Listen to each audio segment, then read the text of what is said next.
पोहा जलेबी की खुशबू और राजवाड़ा की शान, इंदौर की हर खबर पर है नजर रखना हमारी पहचान। स्वागत है आपका राजीव टाइम्स की इंदौर स्पेशल बुलेटिन में। इंदौर मास्टर प्लान को देखते हुए इंदौर नगर निगम काफी सक्रिय दिख रहा है। नगर निगम एक बार फिर अपने अमले के साथ रावजी बाजार क्षेत्र में निकला और यहां नाले पर बने लगभग 21 अतिक्रमणों को ध्वस्त कर दिया। शहर में ऐसे कई स्थान हैं जहां पर नालों, बावड़ियों या छोटे जलाशयों को खत्म कर उस जमीन पर अतिक्रमण कर लिया जाता है और धीरे से वहां पर अवैध रूप से निर्माण भी कर लिए जाते हैं। रावजी बाजार थाना क्षेत्र में भी ऐसी कई शिकायतें सामने आई। सच्चाई जानने जब इंदौर नगर निगम कमिश्नर ने क्षेत्र का निरीक्षण किया तो शिकायतें सही पाई गई। यहां पर नाले पर लगभग 21 अवैध निर्माण पाए गए। आज नगर निगम की टीम द्वारा इन सभी अवैध निर्माणों को ध्वस्त कर नाले को अतिक्रमण मुक्त किया गया है। कार्रवाई में कोई विवाद की स्थिति न बने, इसके लिए बड़ी संख्या में पुलिस बल भी नगर निगम की टीम अपने साथ लेकर गई थी। बिल्डिंग ऑफिसर वैभव देवलासे ने बताया कि नाले के ऊपर बने सभी अवैध निर्माणों को हटाया जा रहा है। बहुत टाइम से यहाँ पे शिकायतें चल रही थी। कमिश्नर सर और अपर सर दोनों ने इसमें राउंड करा था। सर्वे जब कराया गया तो 21 मकान ये पाए गए जो नाले के ऊपर मैक्सिमम एरिया इनका बना हुआ था। तो सर के निर्देश से इनका रिमूव करने का, तो वो रिमूव कार्रवाई चल रही है आज जोन 12 के अंतर्गत। कौन सा नाला था और कितना? नाला तो ये लंबा बहुत दूर से आ रहा है, मतलब ऐसा पर्टिकुलर नाले का कोई नाम वगैरह नहीं है। कमला रोड कहलाता है, रावजी बाजार थाने के सामने का हिस्सा है। कितने मकान पर कार्रवाई? 21 मकानों पर कार्रवाई चल रही है। अगली खबर पर नजर डालते हैं। इंदौर जिले में एसआईआर का काम काफी धीमी गति से चल रहा है। ऊपर से लगातार मतदाताओं के खिलाफ मिल रही शिकायतों ने जिला प्रशासन की मुश्किलें बढ़ा दी हैं। हर बूथ, वार्ड और विधानसभा में शिकायतों का अंबार लग गया है। इन शिकायतों और आपत्तियों की जांच करने में बीएलओ के पसीने छूट रहे हैं। जिला प्रशासन ने मतदाताओं को नोटिस तो जारी कर दिए, लेकिन अब दस्तावेज इकट्ठा करने में बीएलओ को समय नहीं मिल पा रहा है। इस मामले को लेकर कलेक्टर शिवम वर्मा ने बताया कि प्रशासन द्वारा एसआईआर का काम गंभीरता से किया जा रहा है, लेकिन फर्जी शिकायत करने वालों पर भी नजर रखी जा रही है। ऐसे लोगों के खिलाफ भी सख्त एक्शन लिया जाएगा। देखिए, हम शिकायतों की जांच कर रहे हैं। कोई व्यक्ति शिकायत कर सकता है, उसकी पूरी प्रक्रिया के हिसाब से जांच होती है, फिर कार्रवाई होती है। लेकिन अगर कोई इस प्रकार की फर्जी शिकायतें करेंगे तो उनके ऊपर भी हम लोग जो कार्रवाई होती है मुकदमे की वो भी करेंगे और सख्त कार्रवाई की जाएगी। किसी प्रकार की भ्रांति फैलाने वालों को भी हम लोग नजर रख रहे हैं। अगर उनकी भी कोई इस प्रकार की कोई शिकायत सिद्ध होगी तो उन पर भी हम लोग सख्त कार्रवाई करेंगे। इंदौर के पश्चिमी क्षेत्र का एकमात्र शासकीय अस्पताल पिछले 8 सालों से बन रहा है, पर अभी तक पूरा नहीं हुआ। 2018 में इसके आधारशिला रखी गई थी। कभी ड्राइंग डिजाइन के नाम पर तो कभी यह तय करने में समय बीत गया कि अस्पताल 100 बेड का होगा या 300 बेड का। आज कलेक्टर शिवम वर्मा ने अस्पताल का दौरा किया। इस दौरान उन्होंने यहां पहुंचकर पूरी बिल्डिंग का बारीकी से निरीक्षण किया। इसके अलावा मरीजों को भविष्य में दी जाने वाली सुविधाओं की जानकारी ली। कलेक्टर वर्मा ने सीएमएचओ के साथ अस्पताल की सभी फ्लोर पर पहुंचकर निर्माण कार्य की प्रगति को देखा। उन्होंने निर्माण एजेंसी को निर्देश दिए हैं कि मार्च तक सिविल और फिनिशिंग वर्क पूर्ण कर लिए जाएं, नहीं तो कार्रवाई की जाएगी। यही बस प्रयास है कि निर्माण कार्यों की वजह से किसी प्रकार की बाधा ना आए पेशेंट्स के मूवमेंट के लिए, और उनकी साफ सफाई और बाकी जो सुविधाएं वो देखी जानी चाहिए।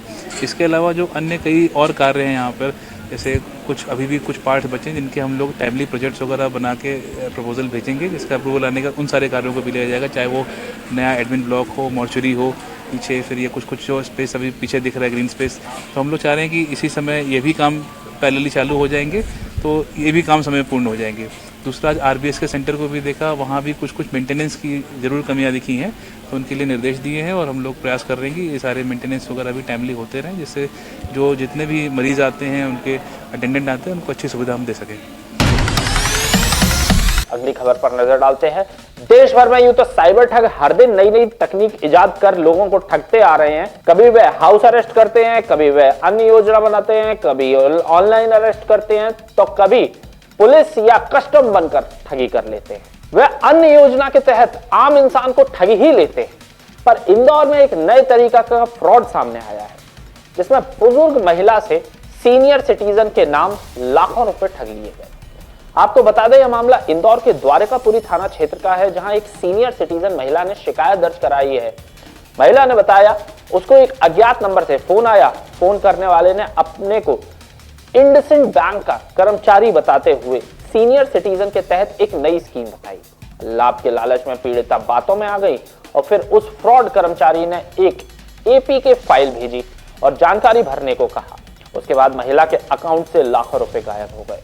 इस मामले में एडिशनल डीसीपी ने बताया कि अपने आप में यह फ्रॉड करने का नया तरीका सामने आया है, जिसमें बुजुर्ग महिला को स्कीम का झांसा देकर वो 6 लाख रुपए ठग लिए गए।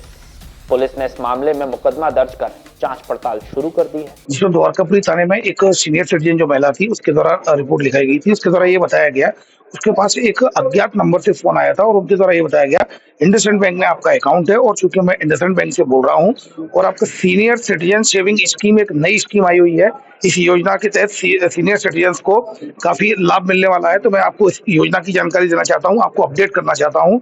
और उसके द्वारा फिर उसने एक एपीके फाइल दी गई, इंडसइंड बैंक एपीके, वो फाइल दी गई और उनसे बोला कि आप इसको अपलोड कर दें, सारी जानकारी आप अपनी भर दें और आपको इस योजना का लाभ मिलेगा।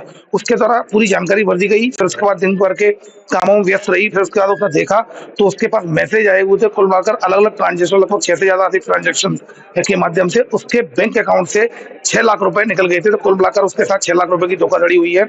इसमें फिलहाल धोखाधड़ी की विभिन्न धाराओं में केस रजिस्टर किया कर इन्वेस्टिगेशन में लिया गया अज्ञात नंबर को आइडेंटिफाई किया जा रहा है। मध्य प्रदेश में सिंहस्थ 2028 को देखते हुए रेलवे ने तैयारियां तेज कर दी हैं। इंदौर, उज्जैन और उसके आसपास के रेलवे स्टेशनों पर करीब 800 करोड़ रुपए के विकास कार्य किए जाएंगे।